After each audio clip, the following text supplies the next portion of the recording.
Petrol diesel पर युद्ध की जो चोट है वो देखने को सीधे तौर पर मिल रही है। सरकारी तेल कंपनियों ने स्पीड और पावर जैसे प्रीमियम पेट्रोल की कीमतें शुक्रवार को 2.9 रुपए से, यानी कि तकरीबन देखिए यहां पर 2 रुपए 30 पैसे प्रति लीटर तक बढ़ा दी है। जबकि इंडस्ट्रियल डीजल के दाम में भी भारी बढ़ोतरी की गई है। ये बढ़ोतरी अलग अलग राज्यों और शहरों के हिसाब से अलग अलग हो सकती है। प्रीमियम पेट्रोल की बढ़ी हुई कीमतें तत्काल प्रभाव से लागू भी मानी जा रही है, यानी कि प्रीमियम पेट्रोल की जो कीमत है उसमें इजाफा हुआ है, कीमत बढ़ गई है। 2 रुपए 30 पैसे प्रति लीटर तक प्रीमियम पेट्रोल महंगा हुआ है। इसके अलावा 22 रुपए 3 पैसे प्रति लीटर महंगा हुआ है इंडस्ट्रियल डीजल, और एचपीसीएल, बीपीसीएल और आईओसीएल ने ये दाम बढ़ा दिए हैं। लेकिन नॉर्मल पेट्रोल डीजल के दाम में अभी बढ़ोतरी नहीं हुई है और ऐसे में थोड़ी राहत आम लोगों के लिए जरूर है। लेकिन जो इंडस्ट्रियल तेल है उसकी कीमतों में इजाफा जरूर यहां पर कर दिया गया है। और सीधे तौर पर हमने आपको जो बताया कि देखिए कहीं पर 2.5 रुपए तो कहीं पर 2 रुपए 3 पैसे प्रति लीटर दाम जो है उसमें इजाफा हुआ है। और इसका सीधा असर देखिए किससे हो रहा है। दरअसल मिडिल ईस्ट में जो इस वक्त जंग की हालात हम देख रहे हैं, जंग के जो हालात देख रहे हैं, उसकी वजह से अब कहीं ना कहीं तेल की जो मुसीबत है वो इस वक्त कई देशों पर देखने को मिल रही है। और असर देखिए भारत पर भी सीधे तौर पर हो रहा है। हालांकि सरकार की ओर से सीधे तौर पर अब ये भी कोशिश हो रही है कि आम लोगों को किसी भी तरीके से पेट्रोल डीजल की महंगाई का सामना ना करना पड़े, और इसे लेकर लगातार देखिए अलग अलग देशों से बातचीत भी स्थापित की जा रही है। इधर ईरान युद्ध का दुनिया पर क्या असर हो रहा है वो भी आपको ग्राफिक्स के जरिए बताते हैं। देखिए अमेरिका, इजराइल और ईरान के बीच जारी जंग का असर पेट्रोल डीजल पर तो पड़ा है, लेकिन अगर ये युद्ध लंबा खींचता है तो क्या होगा वो हम आपको बता देते हैं। देखिए युद्ध लंबा खींचा तो पूरी दुनिया इसका असर जो है, इसका खामियाजा जो है वो भुगतेगी। तेल और गैस का संकट और ज्यादा बढ़ जाएगा। पेट्रोलियम उत्पादों पर गहरा असर होगा। रोजमर्रा इस्तेमाल होने वाले सामानों का संकट भी बढ़ेगा।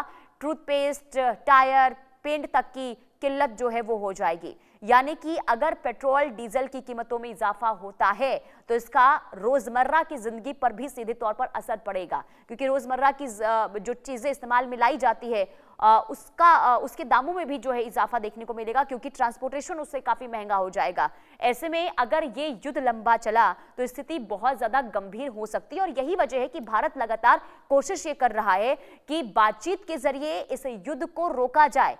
राष्ट्रपति पेजेश्कियान से कल प्रधानमंत्री नरेंद्र मोदी ने बातचीत की और उन्होंने इस हमले की निंदा की है। साथ ही साथ इस युद्ध को रोकने को लेकर भी काफी लंबी बातचीत हुई है। इसके अलावा भी कई और देशों के साथ इसी तरीके से भारत जो है संवाद स्थापित कर रहा है, ताकि किसी भी तरीके से भारत पर असर जो है महंगे पेट्रोल डीजल का ना देखने को मिले, तेल की कमी जो है भारत के अंदर ना हो। बहरहाल आगे बढ़ते हैं। बड़ी खबर इजरायल से जंग को लेकर IRGC ने दावा कर दिया है।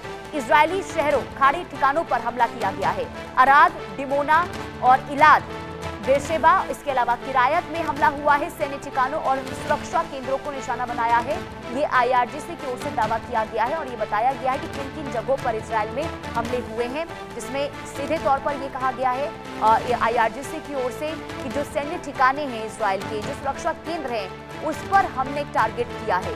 अगर वाकई ऐसा होता है तो ये इजरायल के लिए चिंता का विषय है, क्योंकि इजरायल जो ये कह रहा है कि हमारा एयर डिफेंस सिस्टम लगातार मुंहतोड़ जवाब हर एक हमले का दिया जा रहा है एयर डिफेंस सिस्टम की ओर से, और कई हमलों को नाकाम भी किया गया है। लेकिन IRGC की ओर से जो दावा किया गया, जिसमें ये कहा जा रहा है कि हमने इजरायल के सैन्य ठिकानों को तबाह किया है, हमने सुरक्षा केंद्रों को निशाना बनाया है, तो आप समझिए कि यहाँ पर किस तरीके से मनोबल ईरान का जो है बढ़ा है, क्योंकि ईरान को कमजोर इजरायल और अमेरिका दोनों देशों ने समझा, और कहीं ना कहीं जो रणनीति हमले के बाद बनाई गई थी हमले को लेकर इजरायल और अमेरिका की ओर से कि ईरान को हम एक झटके में खत्म कर देंगे, उसमें कहीं ना कहीं दोनों देशों को विफलता जरूर हाथ लगी है।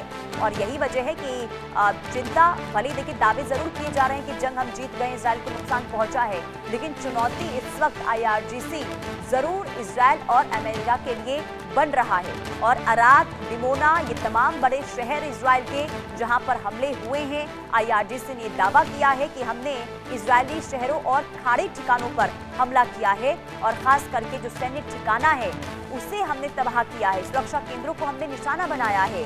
और इजराइल पर बड़े शहरों में हमला करना, इसका मतलब ये कि इन हमलों को रोक पाने में इजराइल जो है वो इस वक्त नाकाम जरूर साबित हो रहा है।